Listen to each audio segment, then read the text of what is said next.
ఎప్పటి నుంచి food reviews చేద్దాం అనుకున్నాను, బట్ ఎందుకు ఆ టైం అది సెట్ అవ్వట్లేదు ప్రాపర్గా. అండ్ విజయవాడలో నా కోసం క్రిస్మస్ సందర్భంగా ఇంటికి బిర్యానీ అయితే పంపించారు. ఒకప్పుడు మన ఇళ్ళలో ఫంక్షన్ కానీ లేదా ఏదైనా పండుగలకు కానీ ఇళ్ళలో వండుకొని మన ఇంటికి పిలిచిన వాళ్ళు రాకపోతున్నా లేదా మనకు కావాల్సిన వాళ్ళకి క్యారేజ్ ఇచ్చి పంపించాలన్నమాట. ఇప్పుడంతా రెస్టారెంట్ నుంచి పంపించడం ఎక్కువైపోయింది. సో నా కోసం 5 పీస్ బిర్యానీ వచ్చింది. చూడటానికి అయితే బాగుంది, బట్ దాని నుంచి వచ్చిన ఫ్లేవర్ ఏదైతే ఉందో నాకు బిర్యానీ స్పైసెస్ స్మెల్ కన్నా కూడా కివీ వాటర్ అండ్ అలాగే రోజ్ వాటర్ స్మెల్ లాగా నాకు ఎక్కువగా అనిపించింది. స్పైసెస్ ఎక్కడ నాకు తగలేదు. అండ్ ఈ వీడియో కనుక భయ్య మీ దాకా రీచ్ అయ్యి ఉంటే, విజయవాడలో నవనిధి ఉంది ప్యాకెట్ మీద, మీ దాకా రీచ్ అయ్యి ఉంటే కనుక మీరు ఇంకా ఇంప్రూవ్ చేసుకుంటారని చెప్పి మనస్ఫూర్తిగా కోరుకుంటున్నాను.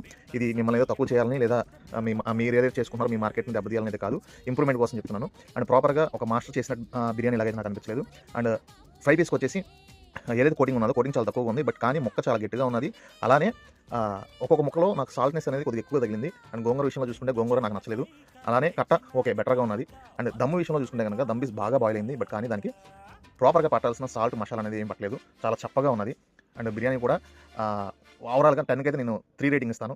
అండ్ రైతా విషయంలో చూసుకుంటే కనుక రైతా బాగుంది, బట్ కానీ అది మిక్సింగ్ అనేది సరిగ్గా కుదరలేదు. సో ప్రాపర్గా మీరు అన్ని చెక్ చేసుకొని చూసుకుంటారు అనుకుంటున్నాను. మన వీడియోస్ నచ్చినట్లయితే ఫాలో చేయండి, లైక్ చేయండి. Thank you.